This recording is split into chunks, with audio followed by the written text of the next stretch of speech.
Hi అందరికీ. ఈరోజైతే నేను వెజ్ మంచూరియా చేస్తున్నాను. ఇదే ఫస్ట్ టైం నేను కూడా చేయడం. ఇంతకుముందు అయితే ఎప్పుడు చేయలేదు. ఎలా చేస్తానో చూడండి. ఫస్ట్ అయితే 2 కప్పుల క్యాబేజీని అయితే సన్నగా కట్ చేసుకొని వేసుకున్న. తర్వాత అయితే 1 కప్పు మైదా పిండి వేసుకున్న. తర్వాత అయితే 1 పావు కప్పు మొక్కజొన్న పిండి కూడా వేసుకొని బాగా కలుపుకున్న దాంట్లో కొంచెం సాల్ట్, కొంచెం పసుపు, కొంచెం ధనియాల పొడి, కొంచెం గరం మసాలా, అలాగే కొంచెం కారం కూడా వేసుకొని బాగా కలుపుకోవాలి. కలుపుకున్న దాంట్లో కొంచెం వాటర్ వేసుకొని బాగా కలుపుకొని అయితే పక్కన పెట్టుకోవాలి.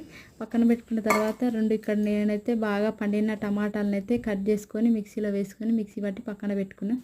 తర్వాత అయితే ఒక 4-5 ఉల్లిగడ్డలు, 2 పచ్చిమిర్చి కూడా కట్ చేసుకొని పక్కన పెట్టుకున్నాను.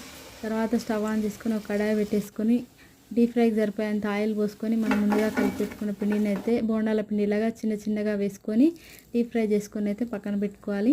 పక్కన పెట్టుకున్న తర్వాత ఇక్కడ నేను వీడియోలో చూపిస్తున్న విధంగా 2 ముక్కలుగా కట్ చేసుకొని పక్కన పెట్టుకోవాలి. తర్వాత అయితే ఇంకో కడాయి పెట్టేసుకొని అందులో ఆయిల్ పోసుకొని పచ్చిమిర్చి, మనం ముందుగా కట్ చేసి పెట్టుకున్న ఉల్లిపాయలు, కరివేపాకును కూడా వేసుకొని బాగా కలుపుకోవాలి.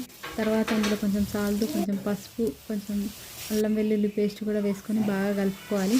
మనం ముందుగా రెడీ చేసి పెట్టుకున్న టమాటా గుజ్జును కూడా అందులో వేసుకొని బాగా కలుపుకోవాలి. తర్వాత ధనియాల పొడి, కొంచెం గరం మసాలా కూడా వేసుకొని కలుపుకున్న తర్వాత 2 స్పూన్ల మొక్కజొన్న పిండిని అయితే కొంచెం వాటర్ పోసుకొని అయితే కలుపుకొని అందులో పోసుకోవాలి. ఇలా మగ్గిన తర్వాత అయితే మనం ముందుగా రెడీ చేసి పెట్టుకున్న మంచూరియన్ అయితే అందులో వేసుకొని బాగా కలుపుకోవాలి. లాస్ట్లో అయితే కొత్తిమీర వేసి దించుకోవాలి. నిజంగా టేస్ట్ అయితే సూపర్ అంటే సూపర్ వచ్చింది. ఫస్ట్ టైం చేసినా కూడా. Please subscribe my channel. Thank you. Bye.